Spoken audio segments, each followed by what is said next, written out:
ایک دفعہ کا ذکر ہے ایک چھوٹے سے گاؤں میں جہاں کے لوگ اپنی سادہ زندگی گزار رہے تھے۔ ایک خوبصورت رات کا آغاز ہوا، آسمان صاف تھا اور چاندنی اپنی پوری آب و تاب سے چمک رہی تھی۔ درختوں کی سرسراہٹ اور ہواؤں کی سرگوشیاں ایک پراسرار ماحول پیدا کر رہی تھی۔ اس گاؤں کے قریب ایک خوبصورت جنگل تھا جہاں لوگ دن میں کبھی کبھار گھومنے جایا کرتے تھے۔ رات میں وہاں جانے کی جرات کوئی نہیں کرتا تھا۔ کہا جاتا ہے کہ رات کے وقت وہاں ایک پری آتی ہے جو چاندنی رات میں ناچتی ہے۔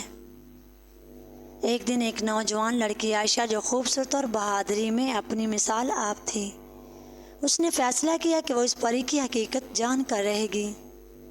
عائشہ کو بچپن سے ہی کہانیاں سننے کا شوق تھا اور وہ ہمیشہ نئی کہانیوں کی تلاش میں رہتی تھی۔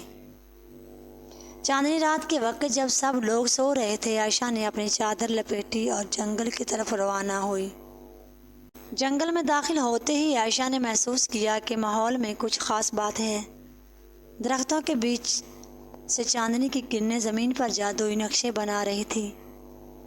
ہوائیں سرد تھی مگر عائشہ کے دل میں ایک عجب سا سکون تھا۔ اچانک اس کی نظر ایک روشن پر پڑی جو کہ جنگل کے بیچوں بیچ موجود تھی۔ عائشہ نے قریب جا کر دیکھا تو وہ حیران رہ گئی۔ وہاں ایک پری ناچ رہی تھی جس کی روشنی نے سارے جنگل کو روشن کر رکھا تھا۔ پری کی خوبصورتی اور اس کا ناچ ایسا تھا کہ عائشہ کی آنکھیں حیران ہو گئی۔ پری کے لباس پر چاندی کی کرنیں جیسے موتیوں کی طرح چمک رہی تھی۔ پری نے عائشہ کو دیکھ کر مسکرائی۔ اس کی مسکراہٹ میں ایسی کشش تھی کہ عائشہ بے اختیار اس کی طرف کھینچتی چلی گئی۔ پری نے عائشہ سے کہا، میں اس جنگل کے محافظ ہوں اور جنگل راتوں میں یہاں آ کر ناچتی ہوں۔ چاندنی راتوں میں یہاں آ کر ناچتی ہوں۔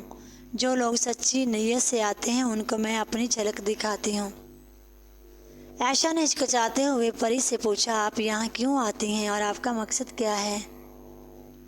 پری نے نرم لہجے میں جواب دیا، میں یہاں اس لیے آتی ہوں تاکہ اس جنگل کی خوبصورتی اور سکون کو برقرار رکھ سکوں۔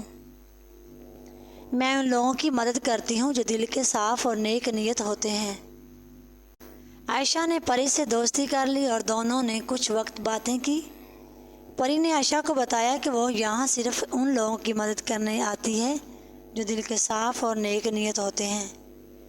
عائشہ نے پری سے اپنی زندگی کے بارے میں بتایا۔ پری نے اسے زندگی کے کئی راز بتائے۔ جب رات ختم ہونے کو آئی، پری نے عائشہ سے کہا، اب مجھے جانا ہوگا، مگر یاد رکھنا اگر کہیں تمہیں کبھی میری ضرورت ہو تو چاندنی رات میں یہاں آ کر مجھے پکارنا۔ عائشہ نے پری کو الوداع کہا اور واپس گاؤں کی طرف روانہ ہوئی۔ اس کے دل میں پری کی یاد اور اس کی کہانی ہمیشہ کے لیے محفوظ ہو گئی۔ وہ رات عائشہ کی زندگی کا ایک اہم حصہ بن گئی اور وہ ہمیشہ زندگی کو ایک خاص مقام کے طور پر یاد کرتی تھی۔ یوں چاندنی رات کی پری نے عائشہ کی زندگی میں ایک خوبصورت یاد چھوڑی اور عائشہ نے ہمیشہ اس پری کے سکھائے گئے اسباب کو اپنی زندگی میں اپنایا۔